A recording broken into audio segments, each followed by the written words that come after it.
All right, what is up, my friends? Today is Whiskey Friday. It is March 18th, episode 18. We've been doing this for a little while now, and it's been going well, man. We're getting lots of cool traction, lots of fun people coming and joining us. And I'm, of course, with my pal, partner in crime, Curtis, my co-host, the Dreamboat with the beard. And today, somebody's just made a comment, so we have new nicknames. I'm Champagne, and he's Bubbles, and together we are a wrestling duo of superstardom. Anyways, I was mentioning I had a new one of my lady that did my headshots. She came in and brought me a gift to help her with her business. So today I'm rocking out the Glenlivet 15, baby, and just check this out. Always, it's delicious. Curtis, what are you rocking, baby? I'm gonna do some more Ballantine's Finest. I've been really enjoying that lately. Fine, nothing wrong with being fine, right? All right, so today, my buddy, and everybody that's watching here, we are talking about balancing effort, results, and time. And the big one here is closing open loops. And we actually just sort of, through some projects that we've been doing, this was the topic that we actually picked yesterday. We went out, it was St. Patrick's Day, and me and my bearded friend, we went and had a couple whiskeys, and it was good. I had actually a 7 a.m.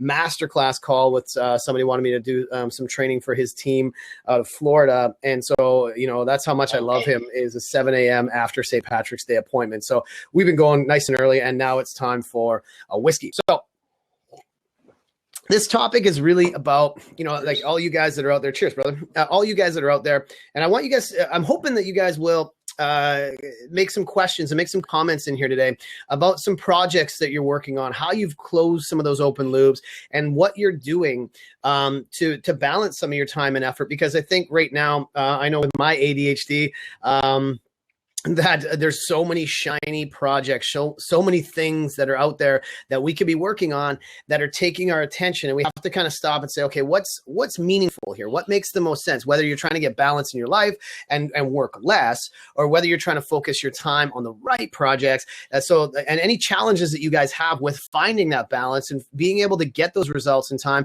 and not feel like you're losing your mind. Because I've got a couple stories today about some projects that I'm trying to complete and that I've completed, which realizing as we're doing it that they were actually weighing quite heavy on me. I didn't realize they were. So closing some of those loops is really quite freeing. So that's kind of what we're talking about today, is closing those loops, getting stuff off your plate, having fun, drinking some whiskey. Curtis, what about you, man? What's going on?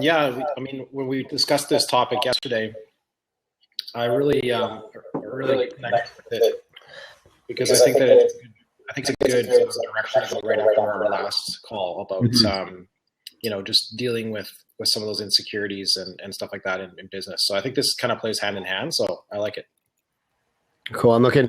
James says, how do you kill a project that may seem shiny and in your wheelhouse, but not worth the money? That's a good question. We're going to jump into that. Yeah. And it is definitely a good follow-up from the one we did last week on doubt and insecurity, because I think a lot of people are feeling like there's just so many things we're chasing. It's like, I would say juggling ping pong balls underwater or herding cats, whatever you want to call it. It just gets daunting. And so the reason I've got, shameless self-promotion is the Sales Hero Academy. I thought I would open with that story. That was something that I actually finished this week. It's something that's been sitting on my sort of like to-do list for the last 6 months. And I started it back in September. It was an idea I had. I registered the thing, and I was going to go and build all this content and build this course. And I got about 7 of the 10 modules finished in it. And then I got busy. Everybody, how many of you guys get busy just doing shit, right? And so it was sitting there as an unfinished project. And it was like, I was saying to somebody earlier, it's like having a family member you're ashamed of. You can talk about it, but you don't really want them to meet it. And so people will be like, how's the academy? I'm like, oh, it's good. They're like, can we check it out? I'm like, no, you can't check it out because it's not done. It's incomplete. And I didn't realize, because I got so busy with all these other projects, that the fact that it was uncompleted, it was left hanging, was weighing on me. And then all of a sudden now I just decided on Wednesday to just crank it out, finish those last 3 modules, get the content, record the audio, get it up, get it done, do the sales video. Now it's completed. It's ready to go. We started taking new customers in it, relaunched the Facebook page, and it's all done. Now it's a closed loop. And all of a sudden I didn't realize what a weight that was off my shoulders. I'm like, oh, it's a thing. before it wasn't a thing, and now it's a thing. And going to what James is asking is, how do you kill a project that may seem shiny in your wheelhouse but not worth the money? Is I think sometimes it's that sunk cost fallacy where we think that we've already put a lot of effort and time into it, so we might as well finish it. You have to have that conversation with yourself and say, you know what, is this really worth going? Is it okay to kill it? And you know what, sometimes it's okay to kill it. For me, this was a project I wanted to have done and finished. And what was weighing on me is I thought, well, if I finish it, it's going to be a lot of extra work ongoing and I don't have time to do it. But I thought, well, why don't I do it in a way that it can be a passive project so that once it's done, that work, the bulk of the work is actually done. And now it's something that's going to create something for me rather than me having to create for it. Does that make sense, right? Yeah. I like too that, you know, and how you're explaining it too, that there is a thing that you have to say at some point. You have to get to the point where you're like, you know what, I love what I'm doing here. It has huge potential, but if you just don't have time for it, if it's just not possible for you to make it happen, there's other things going on that you just have to end up killing it. Yeah, that's okay. Totally okay, and it's okay to do it. And I think it's responsible. And if you're in a position of leadership, or in, you know, people are looking up to you, or you're trying to guide people, and you get good at saying no, or killing projects that don't make sense, or restructuring them and kind of stepping back and resetting, that's totally cool. And people say, oh, I can do that too. How many of you guys sometimes feel like you have to say yes to everything? I mean, I know we're in the yes group, but you know, like we say yes to everything. And so we do, I've done a lot of work with our like segmenting stuff. And one of the things I did when I started mapping out my business is I said, okay, let's look at, I've got 3 different segments that I work with. 1 is the corporate clients, 2 are sort of the small to medium businesses, and then 3 are individuals. And so I looked at how much, I'm going to on your end. Sorry. What are you doing that to me for? So, and what's up, Nate? Welcome to the show. What we looked at is those 3 different groups. And what I did is I mapped out how much time and effort does it take for me to work within each one of those groups or those projects, and what's the return, what's the revenue that I get from it. And so I realized that my corporate clients, I'm doing about 20% of my time on that, but they represent 35% of my revenue. Then the medium-sized businesses are about 50-50. And I found that the individuals or the small businesses were the complete opposite. It was more work than I was getting percentage of revenue. And so my mind was, do I kill that section of my business?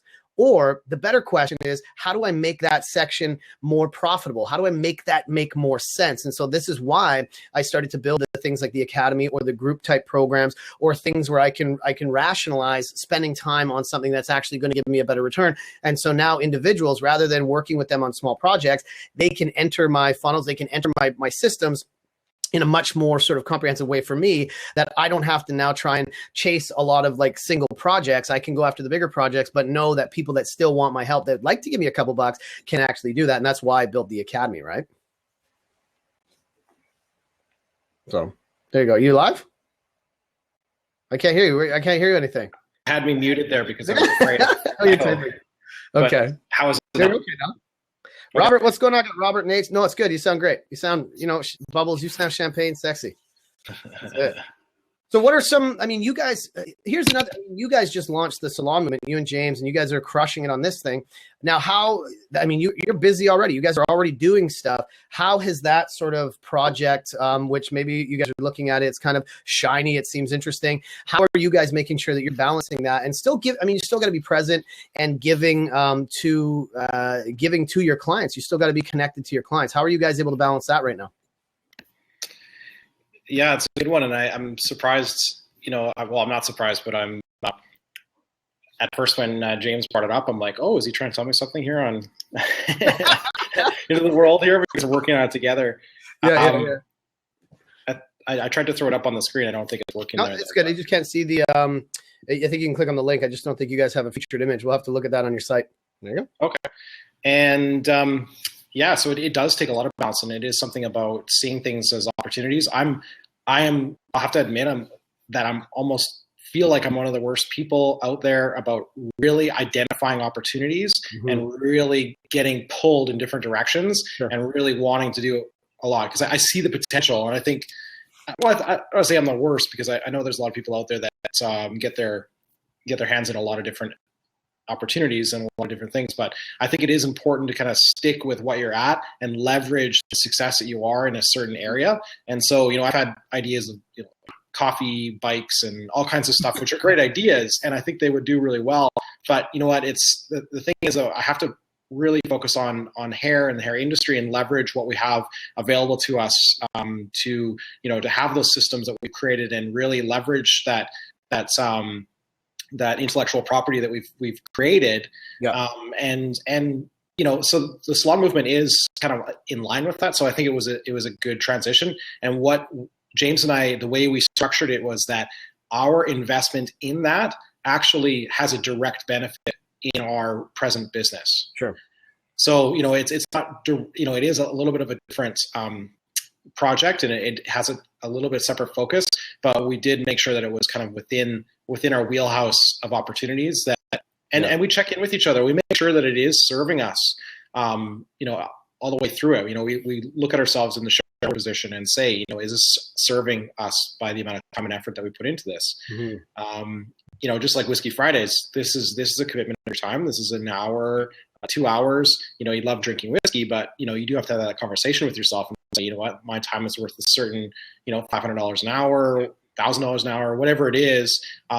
Is that serving me with the amount of time and effort you do with coming up with topics and doing the notes? And and I do that too, of course, with it. And I think it serves me well right now. But you have to have those tough conversations sometimes with yourself. Yeah, totally. And there's a couple things as you're talking that came to mind. Is one, I want to talk about what we can do to close some of these loops, and two is the ability to be okay and patient and focus on the long term. I think that's what a lot of people is. We think, okay, I'm going to do this project and I want it to work right away. With Whiskey Friday, we've done now 18. I mean, what's that? This is now coming on 5 months of like that's mental. Like I said, we started doing like in October, like what are we thinking? Doing this every week to talk about stuff. But the fact that it's been evolving, we've been doing kind of cool things. We're meeting a lot of neat people. And the fact that we just said, let's just keep going. We'll see what happens. And let's just commit some time to it without worrying about what's the result. Right. And so, like the best part about having Whiskey Friday is people telling you in the same boat, tell you things you may not want to admit. And that's really what it's about, is having this conversation in a real way where it's just sitting down with drinking whiskey and sitting down with your pals and saying, hey, what's going on? And being okay and being vulnerable and talking about this stuff that everybody wrestles with. And so for me, I look at, like I've got all these books and stuff, and a lot of my books, I'm going to grab this one. They're half finished, so they're tagged. And how many of you guys have like half finished books? So I've got this book is like 3/4 of the way through, and I'm like, but we're almost there. And so now we've got that, and then we've got other projects and other things that we've started. Here's another one that's like half done, and these are all great books. But then the shiny syndrome comes in and it kicks in, and if we have a bunch of that stuff on our plate, it gets heavier and heavier. We go to seminars and workshops, and we download the latest webinar, and we go into the 5-step process. We go into other shit where we're just like constantly adding one more thing. So the goal here is to say, okay, let's take a step back. Let's stop registering for new trainings. Let's stop, except Sales Here Academy. That's where you want to go. But you stop going and adding more stuff. Stop buying books and say, let's pick one thing, right? Let's pick one thing. Let's not worry about it being perfect. Let's just worry about getting it done. Right? And let's just have it as a complete thing and close that, complete the cycle. And if you're going to read a book, rather than reading 10 books, and Shark, stop moving. When you're going to read 10 books, don't read 10 books, read one book and apply the lesson. Go read that book, apply the lesson, and evaluate and see what happens. Or if you have a blog, if you have a website, read a book and then write a post about it. That closes that loop. Now you've made that material information yours. If you're going to do, like, I know Scott, who's on here as well, he wrote an ebook and we pushed him. I mean, we kind of shamed him and made him do it, but he finished a couple projects. And just how much more weight off your shoulders is that? So if you take a step back and say, okay, right now I'm going to stop doing anything new, and I'm going to look at my business. I'm going to write down what are the top 5 things that are on my plate, and what's the one thing I'm going to take action on and close that loop like this week. And so when I finished the academy, I decided to do that on Tuesday, and it's been sitting there weighing on my mind for 6 months. And I said, okay, screw it. I shut off my phone except for emergency calls. And I shut down every other tab in my computer. And it was like, it's the hardest thing to do is to read a book start to finish or finish a project start to finish, because the ADD kicks in and you want to do it. You're like, maybe I'll do something else, or maybe I'm hungry all of a sudden, or maybe I should do this. And it's like, it's pulling at you to do something else, because these are the habits that I think a lot of us have built. And these habits are what we need to break and build better routines, build a better reward system to say, okay, let's just finish one thing. And so that's something that I would say, just make a list of like 5 to 10 things and pick that one thing you're going to close and get something done this week. Yeah, that's such an easy commitment to make to yourself. I think, part of it too is, you definitely need to start by creating a list. Yeah. You have to make a list of everything that you have. I tried to figure out a way like to get around that, because I know that everybody says, oh, you make it on a list and then you never get it done, because it's like a micro commitment to getting it done. And then you feel like, oh, no, I just have tons of lists. So all I do is make lists of all the things that I should be getting done. And then they turn into like a book of lists.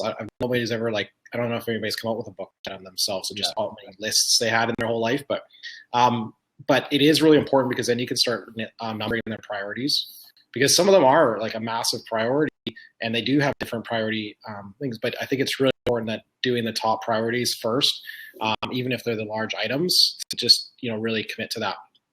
But you know what, if you are starting to get frustrated, have a few like in the side that you can just knock off quick, and then build your self-confidence about the fact that you are getting shit done. Yeah.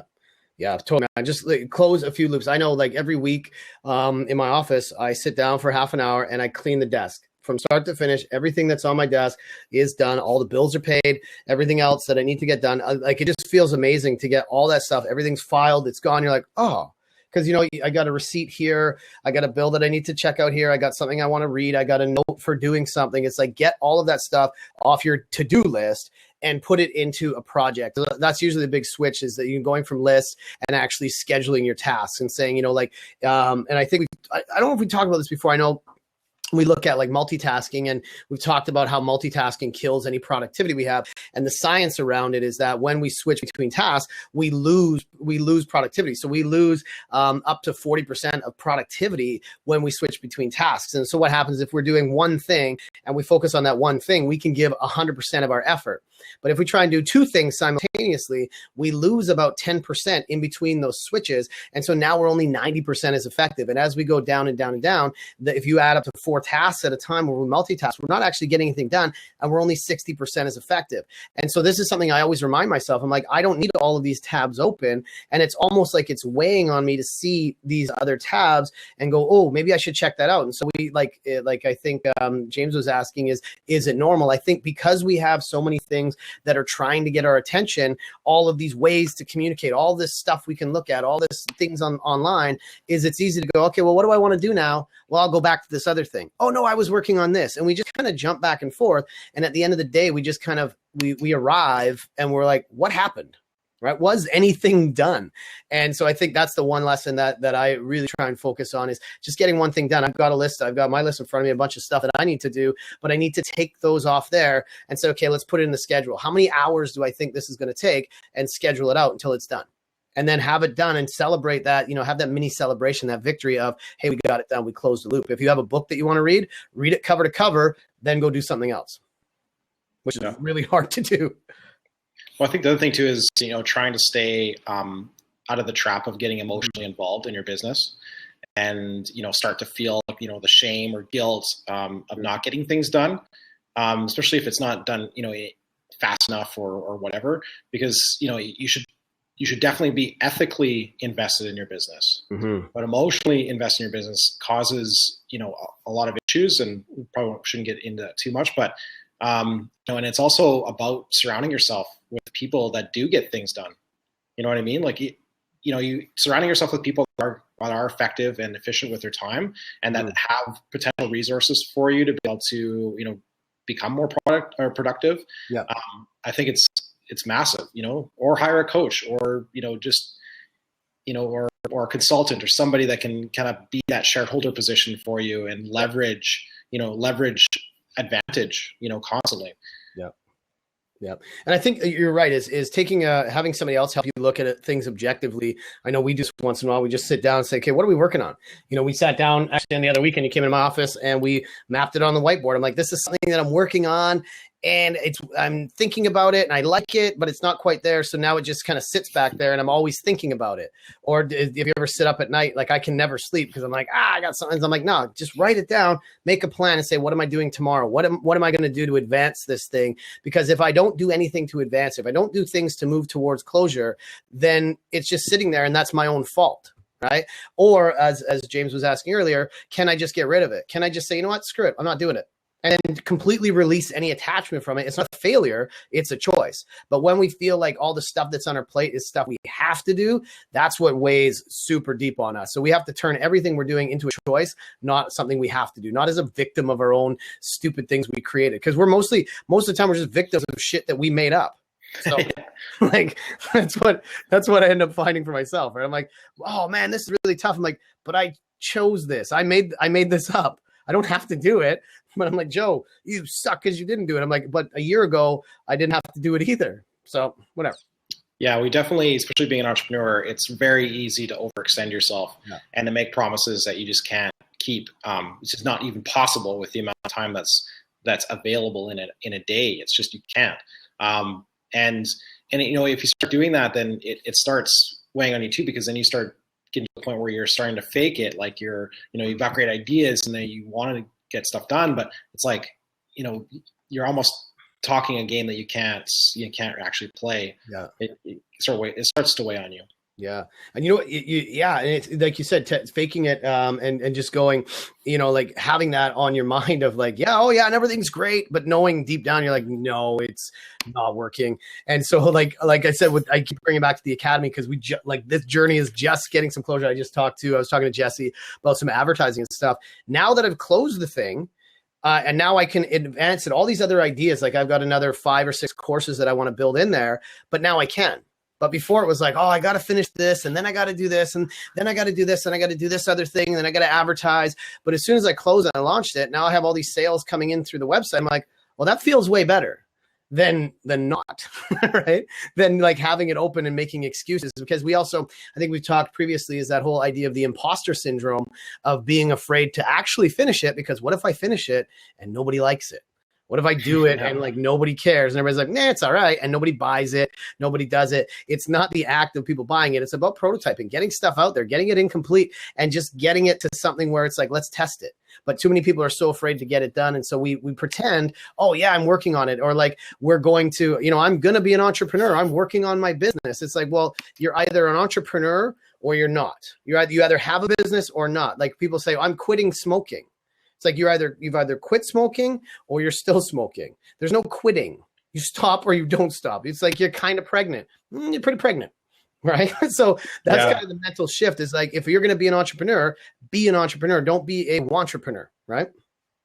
Yeah, and I think that goes along with Scott. I like it. I think it also goes with saying the word try. Mm-hmm. Because if you're saying try, it just creates this negative reinforcement loop that just causes you to become, apathetic to kind of failure and giving up. And even worse, the worst thing that definitely will kill it is getting to the point where you feel as though you're a victim. Yeah. Yeah. And you're basicully the aggressor in your life. Like you're the one that's like hurting yourself. It's like when we do anti-bullying, I should wear both the bullied and bully shirt, right? Yeah. But what's the ribbon for? I'm a bully of myself. We should make that color. Well, and that's the thing. It's like people will say self-bully awareness day. It should be that black and blue with your own face on it, right? Stop beating yourself up, right? People teach you that you need to beat yourself up because Curtis, I want you to co-write this book with me. I had this idea. And I talked to my nephew. I want to get this picture of my nephew, and I'm going to grab his hand, and I want him to like be hit it. And that stop hitting yourself game. And that's what I want the book to be called. Stop hitting yourself. Because remember when people do that, stop hitting yourself. Yeah. So that's going to be the book, just you're your own worst bully. There you go. And we'll create anti-self-bullying day. We need a whole thing because we need more projects. That's what we're talking about. Now it's an idea, and like, damn it, now we didn't do that book. Oh man. We're overextending ourselves. As long as it's like a kid's book, and then we can just get somebody and it'll be like a kid's book for adults. Yeah, I'm going to get it written in Chinese and then sell it in the US, and I don't know. But I wanted to have a little tab that comes out with like a punching thing that you can like while you're eating it, it like punches you in the face. It's like, stop hitting yourself. As soon as you start thinking like negative thoughts about yourself, you just hit the tab and it's like a punching bag that keeps hitting you in the forehead until you stop. Now, does everybody see how easy it is to open new loops?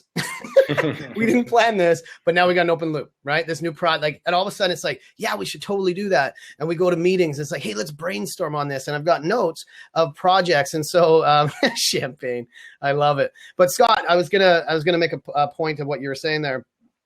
You said, I thought about coaching for a long time, finally closed the loop on it. I have one client, but just the fact that it's there is relieving. It's one of my clients today, we talked about, she's working on getting a bunch of new clients. And it's not the act of getting it's not what you get at the end. It's not the result. It's not the client. It's the fact that you're doing the activity. It's the fact that you say, I have a system and I'm going to follow this system and I'm going to test that system. But too many times we're measuring ourselves on the results, how did it work? What we should be measuring ourselves, did we finish the project? Did we actually complete all the things that we said we we're going to do and build the system itself? And so this is why, like for me, is I do lots of we build marketing funnels. So I have an ebook that I send out. It goes into a list. We go into a webinar. And now we've finished, made that loop and closed the loop and started testing it. Even if only one person shows up for the webinar, at least we finished the system, right? But too many times we're wrapped up in, well, I hope it works, that we just keep imagining all the ways it's not going to work, and so we don't take action. Champagne, I like this. Well, yeah, I think it's a little bit of scheduling your time too. Mm-hmm. And just having it so that maybe you're not quite scheduling your time. If you do schedule your time, it's schedule it for business and personal development too, and then just hold to that as being sacred. Like I don't know. I love the term. It's just there's not a right time. There's only a perfect time. Yep. And just hold yourself not necessarily accountable in a mean way, but just in a way where you can say, this time is what I've scheduled for myself to be able to get this done. And just get it done. And totally. And the other thing is that, I don't know, don't you hate when you find yourself saying to people when they ask you what you're up to is like, oh my God, I'm so busy. It's the worst. Busy. Yeah. It's one of those things. I remember talking about this a number of years ago. Is I started to go around and just observe that everybody I talked to, I'm like, how things going? They're like, oh, so busy. And then people start to wear it like a badge of honor. They start to go, oh, who can be the busiest? And so it's almost a comparison of like, oh, you don't understand. I'm doing this, I'm doing that. And it's the sense of, oh, I'm working 12 hours a day, 14 hours a day. And I was like, that just seems like a weird thing to brag about. For me, it says you just don't really have control over your time. And so instead, one of the challenges we put out was, who can be the one that's like the most balanced? If you say, how are things going? You know what? I got lots on the go, but everything's in control. We're learning lots. We've had to, like we talked about earlier, is I had to cut a couple projects out because it just, I didn't have time for them. It didn't make sense for my business. And now we're learning some stuff as we go. And I'm getting now one of the best things for me, I'm busier than ever, but now that I've got this office downtown here is I actually don't bring work home with me. I often leave my laptop in the office. If I bring it home, I usually don't open it up. So me and my lovely girlfriend, we spend more time together. And I'm actually getting more done in the time that I have because when I was working from home, I guess I was just busy for the sake of being busy. And then I was being distracted by lots of other open loops. So by closing the loop of my environment, I've been able to actually really crank stuff out, shut my door and get shit done. Right. Yeah, that's really important. And I love on cell phones, like for your iPhone, I think I think even Olga and I were talking about this. She's on the call earlier because she had texted me and I had to get back to something. I'm like, oh no, it's going to take me like 26 minutes now to get totally focused back into what I was doing because I checked it. Yeah. But you know what? You take the iPhone, you spin it up. If I can do that. No, I can't. Come on, sort it out, Bubbles. There you go. And then you get to the sleep mode. That's it. It's done. Yeah. It's gone. So now it's in sleep mode. But you know what? If there's an emergency, you can set your numbers that'll go through automatically. If it's something you have to get a call from, then it'll come. Or somebody that phones twice. And but otherwise, you can just I'm not getting. It's weird, but it's like okay, I'm free. I'm not getting any distractions. Yeah. Because as soon as you hear that vibration.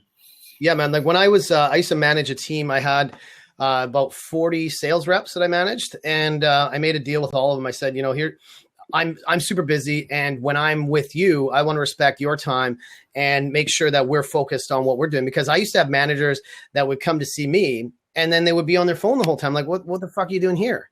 Right? Like, if you're not here to like add to my day and give me stuff or fire me, you got to go. Having you sit in my office checking your email for other people, are you just going around doing that? How much money are we wasting? So when I started to do management, I made a deal with everybody. I said, you can call me, and my phone's always on vibrate. But if you call me and then I don't answer, if you need me right away, it's an emergency, call right again. So if I get 2 calls in a row, then I'm like, hey, just a sec, I got to check this. Because that was the way to get a hold of me. It was emergency, like something went crazy. I need an answer right now. And I made the deal with my whole team that was the way we're going to behave. So if my phone would vibrate, I do this all the time. We do dinner or something and your phone vibrates and people say, oh, do you need to get that? I'm like, no, everybody I need to talk to is right here. The only time I'm going to answer that if I get a double ring. And other than that, I don't need to check it. I don't need to do anything, right? So, yeah. And then Olga texts me 5 times in a row. And so that's when she gets deleted and blocked. Well, she'll text Olga. You'll text 5 times in a row anyway. Olga's the European who cried wolf. So that's yeah, exactly. But yeah, so that was one of my systems for. She's so awesome. She's actually in the other office right now. But yeah, that was my system for helping manage the time. And when I do a lot of training, I talk to people about respect your calendar, respect your time, and other people respect that too. And you don't need to say no to people. I think people are saying, I need to get good at saying no. Kind of. You need to get good at saying no to stupid shit, but not no to people. And because this is the next evolution of people saying, I'm too busy, you're going to have to wait. Right? That's kind of a douche move there. And so with the calendar, it's like, hey, you know what? I've budgeted this much time. I can't do that today. I can't do that this week. But you know what? I've got some time next week. Why don't we do Thursday? Right? And people go, oh, okay. But if you're like dropping everything all the time to accommodate everybody else, then you're enforcing bad habits in your network, in your community, in your teams to say, well, everything is an emergency. Everything's a priority. Everything. I remember, what is it? That show, The Office? Is Michael Scott said, he started to learn that if he put exclamation marks or a flag as important on everything, people started to read them. And so he just did it with everything. And then people started to ignore you there. Right. So anyways. Yeah. And that's a good point too, just about even getting back to people on text. Like I'm still thinking that there should be a program out there that allows for you to set profiles for how fast you get back to certain people on certain things. Because sometimes like if it'll come and you're like available and you'll get back to them right away, you kind of set a precedent for like having to get back to them within 5 seconds. And then if you leave it for like 2 hours or a day, they're like, whoa, what's going on? Like they're totally ignoring me. But it's really important, I think, is to do your best about not making decisions under pressure, because like it's just a tactic that could potentially be used to get a response that you're not comfortable with. Yeah. Like Olga, she bully. She's a bully, actually. Olga, the bully, the text bully. She's a text bully. And I've had a couple of times. I'm like, hey, cut it out. We're just joking, Olga. Although she has the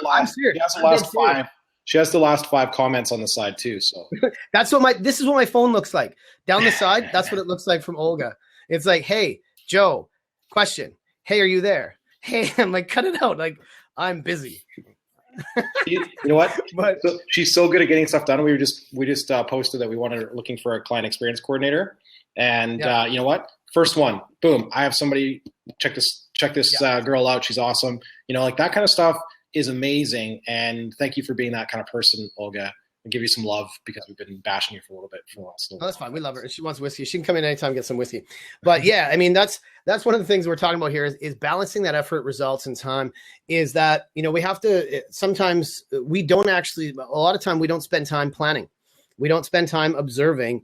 And one of the things that I try and encourage everybody to do is take a step back at least once a day for 10 to 15 minutes and just kind of look at things, look at it from a bit of a telescope, not a microscope. We're so focused on like what's going on right here that we don't look at it from the bigger picture. We don't go to the 30,000 foot level. And each week we got to look and say, hey, what's going on? What's working? What's not? And say, how much effort am I spending? What time am I committing to things? Because not only am I committing my time to the things that are making money, I'm also committing time to things that don't make money or things that are on the other side. And it's like, where am I? It's not necessarily wasting time, but what would I rather choose to do with my time? It's like having a home where you have way too much furniture and you keep buying new stuff. You got to take a step back and do spring cleaning with your schedule, with your time, with your projects, and say, do we need all this stuff, or we get claustrophobic with our schedules?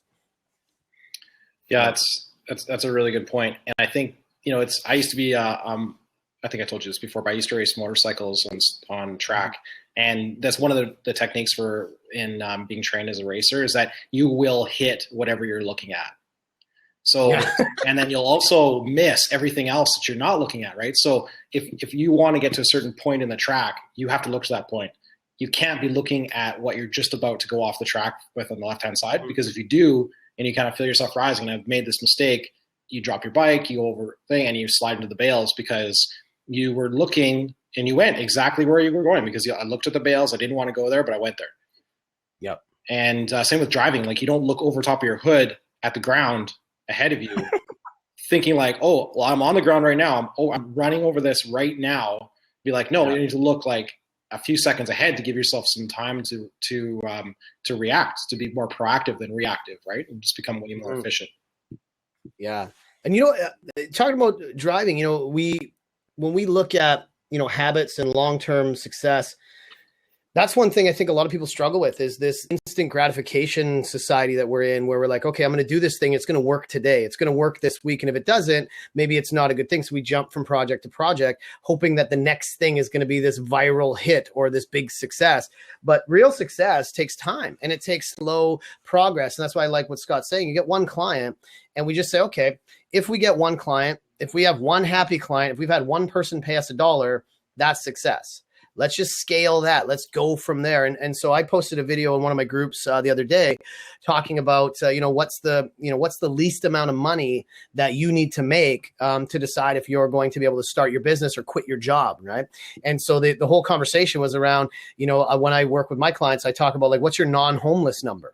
Right? Because if I say, how much money do you want to make? Everybody starts to go, well, how do I replace my income? How do I make 10, 20, 30 grand a month in my business right away? Well, you're not supposed to. You're supposed to make like $1.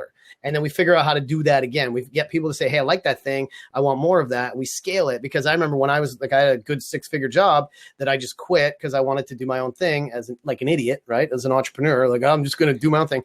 And that was the freedom that I created. But I thought, well, how do I replace that income? Until I realized it's not about replacing the income, because that was the thing that was holding me back.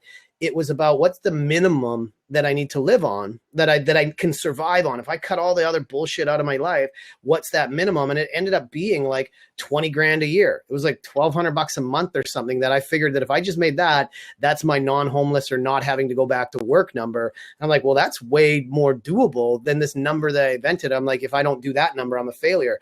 So all of a sudden I removed any of this, like, I have something to prove mentality. And all of a sudden it was so much easier. And then people said, how's your business going? I'm like, I made $500.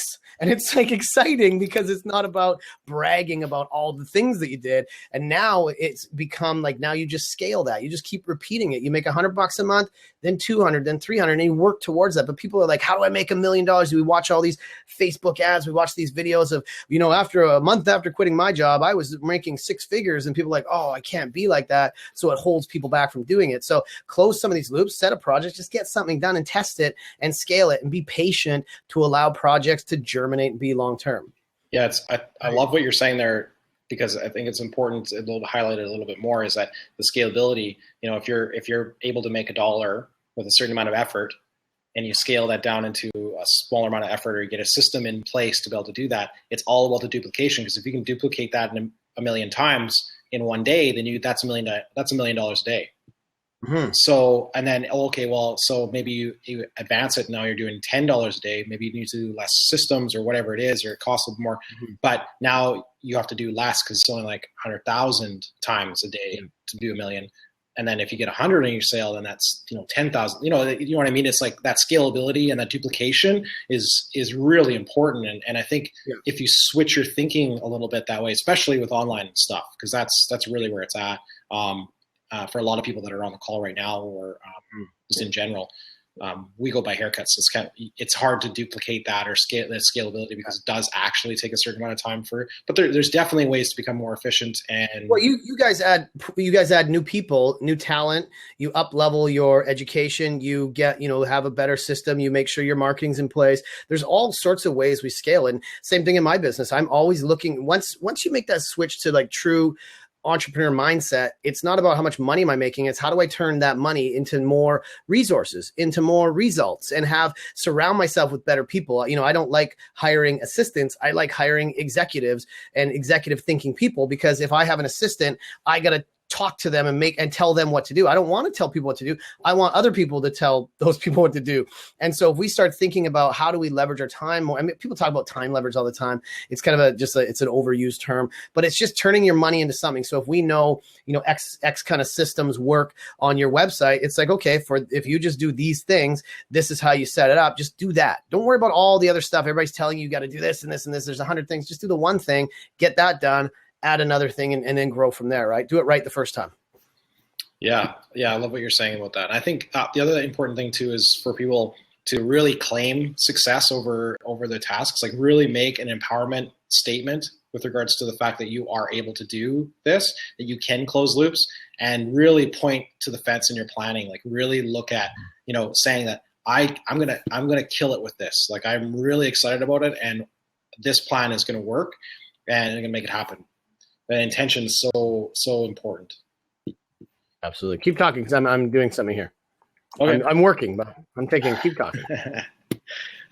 Well, I guess let's talk about too, in empowerments, because like if you're constantly surrounding yourself with the issues rather than the empowerment of the potential to be able to get things done, then you are kind of getting into that negative impact loop of basically creating these doubts and fears and threats and issues with credibility and everything else. So it is really important to have the courage to love yourself, get things done on your own positive, effective, and kind of efficient terms, and and really think from an empowerment perspective rather than the bully perspective. Because I know that's what we're taught, through all, everything that we're involved in. Like we've been totally bred, with shame, guilt, and judgment from our parents, our family, institutions, relationships, politics, school, church, corporate. It just keeps going on and on and on.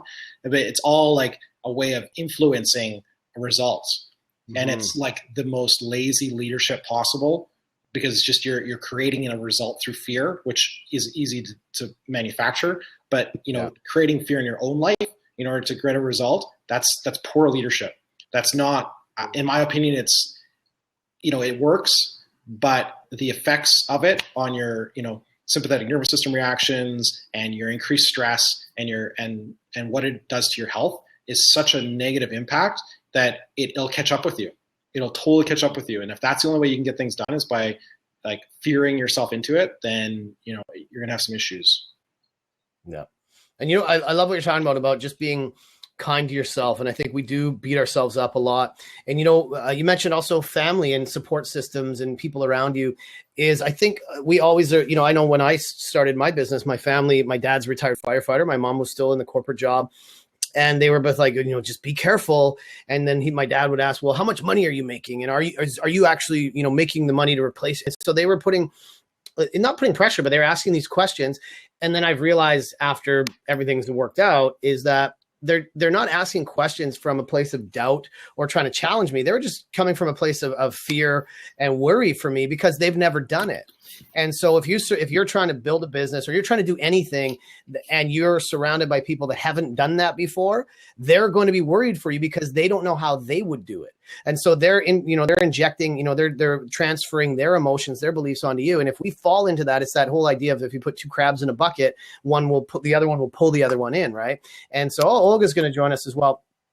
And yeah, so I mean, that's one thing that I realize is it's not about, they're not trying to be mean to you. They're not trying to judge you, but they're coming from their place of like how to help you keep safe. So if you want to grow into a new role or do something or grow your business, surround yourself with people that have gone before and ask their advice. They'll say, yeah, here's the shit to avoid. Here's the shit to do. Here's what we need to do. Yeah. Get shit done. Yeah. Olga, where are you? I can't see you. I'll give you props. Are you in the cave? I like it. But yeah, I mean, that's one thing I remember. Yeah.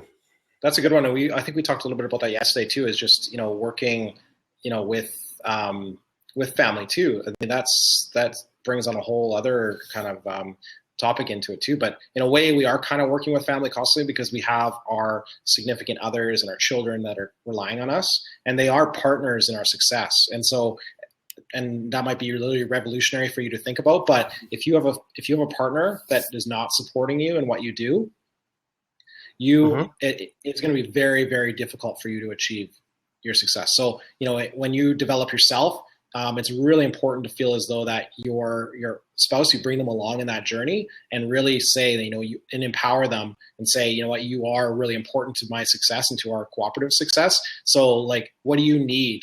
What do you need to be able to get to the point where, you're able to, empower me in a positive and efficient way? Exactly.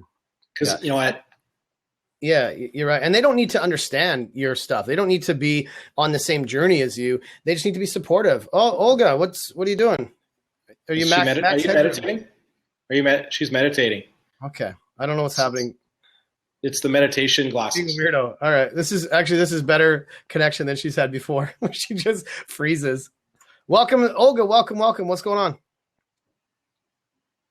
I can't hear you. Is she in the office near you? She's just down the hall here. What? I can't hear you. She has the same internet connection. It must be something to do with her computer.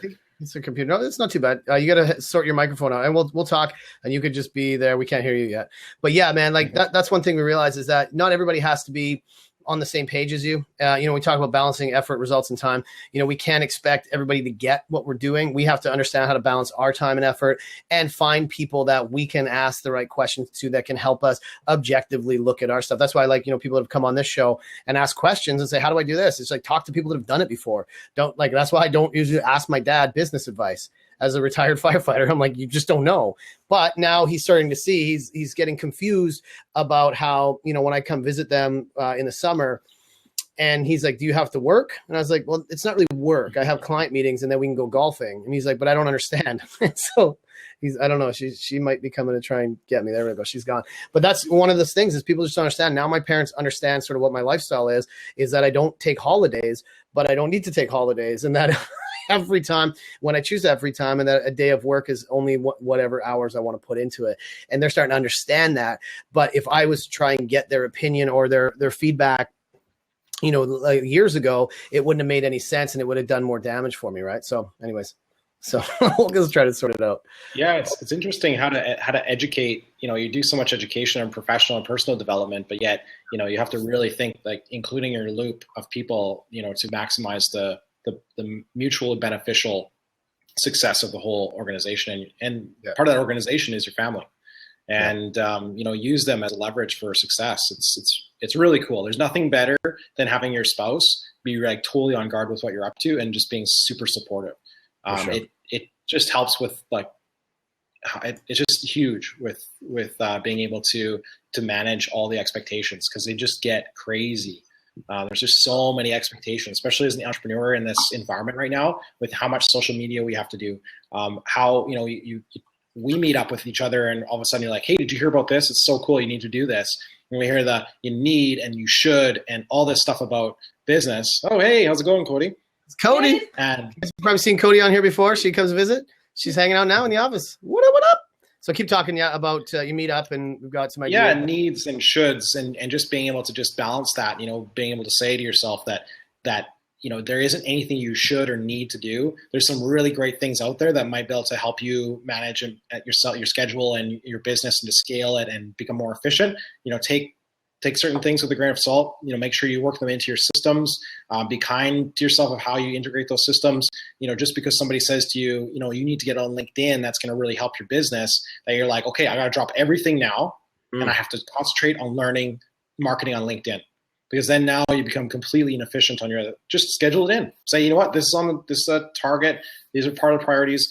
Identify certain resources that you can put into place to be able to allow for your success in that area, and then just take it on slowly and just be really kind with yourself about how you're scaling your business. Totally. There's so many needs and shoulds in this world, and you get about 20 suggestions a day if you're open to it. So it's And you're right, man. You go on, like, if you're on Facebook, there's every kind of ad. It's like, you must do webinars, you must do social, you got to be on Instagram and Pinterest, and you got to get, drone footage of, and you got to do this, and and it's like, and you're like, I'm not doing any of this stuff. I'm a big failure. I'm a big loser. And I know Cody and I were talking about this morning about being kind to yourself. And the question people ask are like, do I have to be on LinkedIn? I'm like, I don't know.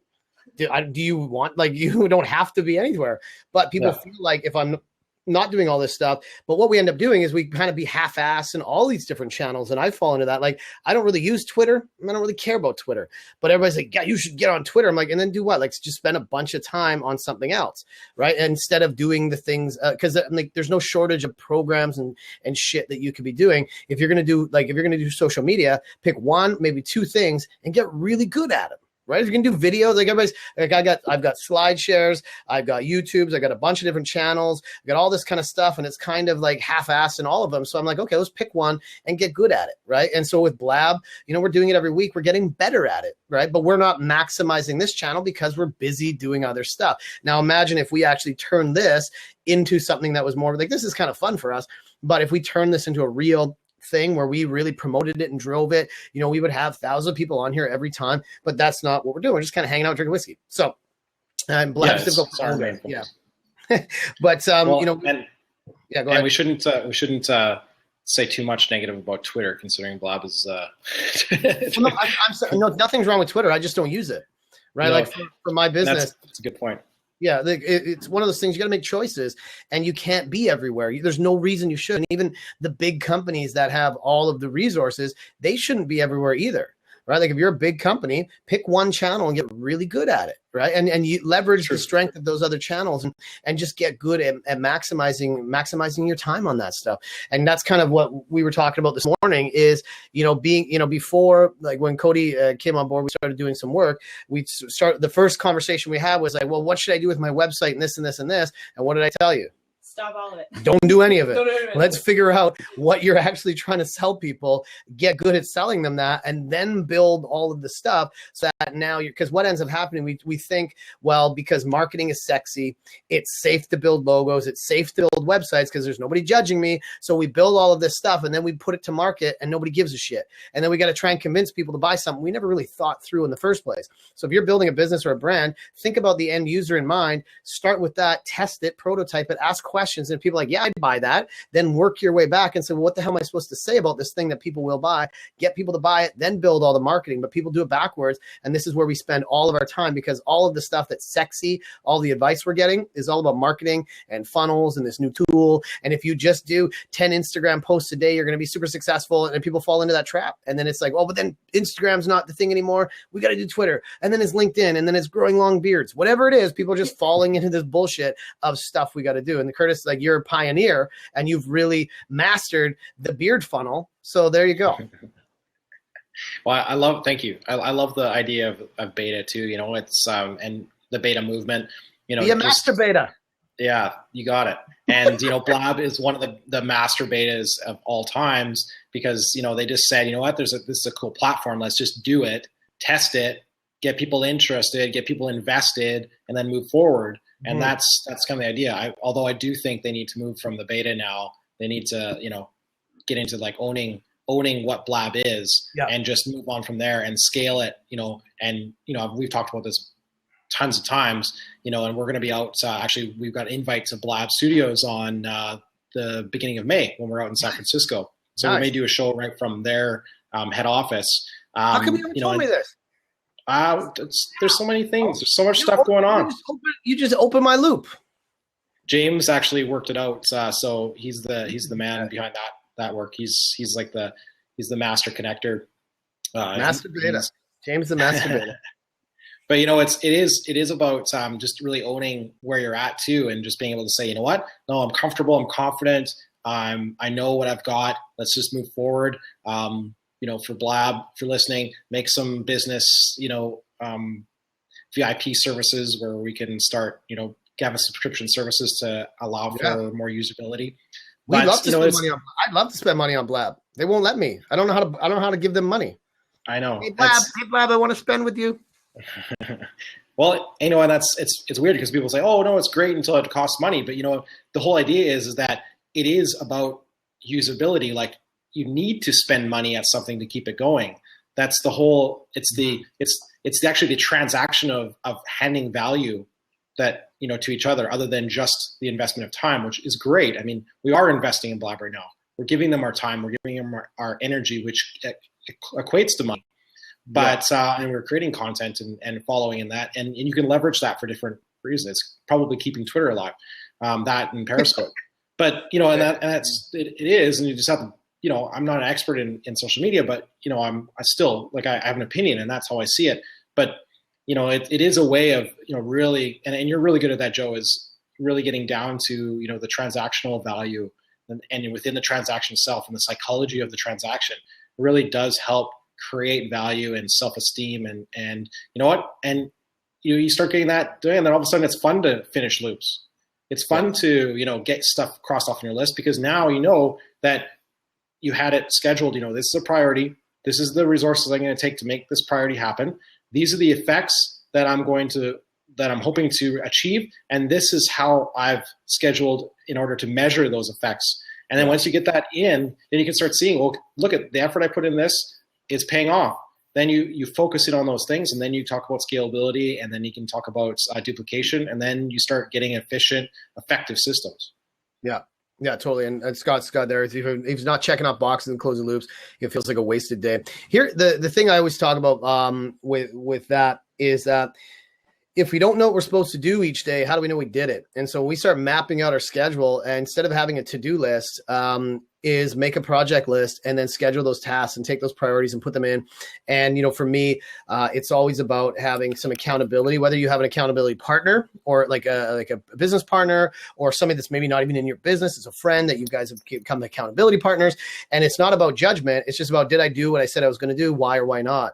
And if you don't have that partner, do it for yourself. And at the end of the day, say, what did I want to do today? And did I get that stuff done? And most people, when I talk to them, we're pretty much done in like 2 seconds here. But most people, when we talk to them, they don't have a goal. They don't have tasks that they're going to try and accomplish that day. And so they get to the end of the day, no matter how hard they worked, it still feels like they didn't finish anything because they didn't know what they were trying to finish. And so that's why any of the projects that you have right now that are open loops, list them out as a series of activities and just do those activities. And don't worry about getting finished. Worry about completing each step, right? And Curtis is respecting his calendar. I'm going to respect his calendar. He's going to go, and I got a jet too. So we're keeping this one tight to an hour. Curtis, you want to have any last words, Bubbles? I don't know what, Champagne. I'm trying to think here. You know what? I'll talk about this because this is the main theme. We haven't really talked much about it. Just kind of touched on it. Is busyness, because for me it's like it's a real trap for me to be able to say to people like I'm so busy, but the reality is that busyness is the root of business. Mm-hmm.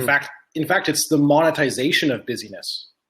That's what business is. You monetize your busyness. So when you're busy, it's a good thing, because if you're not, you'll be out of business.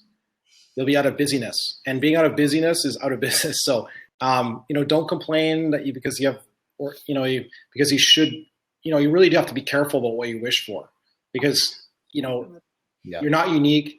Everybody is and you're not hard done by. Everybody is busy out there.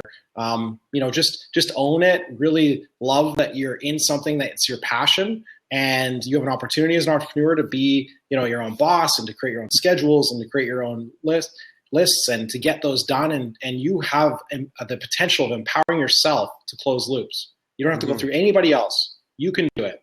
So allow yourself to have that gift, own your busyness, own your business, and just get shit done. Let's get shit done, man. I'm going to finish like real quick, 2 seconds. One of the things I remember is the first time I had a customer problem, I was like, oh man, this sucks. I have this, they're not happy with this thing that we did. And then I had this like talk with myself. I'm like, hey, good news. You've got a customer. You can't have customer problems without customers. So you're doing something right. And so I think we always forget to celebrate where we're at and where we've come from. And so if you're struggling with, getting to close some of these loops, just be happy that you've got some open loops and celebrate everything that you close, everything that you finish. Because we get so wrapped up in what's the next thing I got to do. Right? I get to the next thing. It's like, okay, well, now we've done that. What else? So no matter how well we succeed, how well we do something awesome and close that loop, we're always looking to the next thing. It's never good enough. So whatever loops you close one loop this week, close one loop today and say, hey, fuck, good for me for closing that loop. Celebrate it, then move on. Too many times we forget to give that little pat on the back, say, no, I'm cool guy, cool girl. Okay. So that's it. Love it. That's it for today. And I'm glad that this guy, Sean, just joined. Sean, welcome. We're done for the day. It's good to see you, buddy. And that's it for today. I'm going to stop the recording. And 3, 2, 1.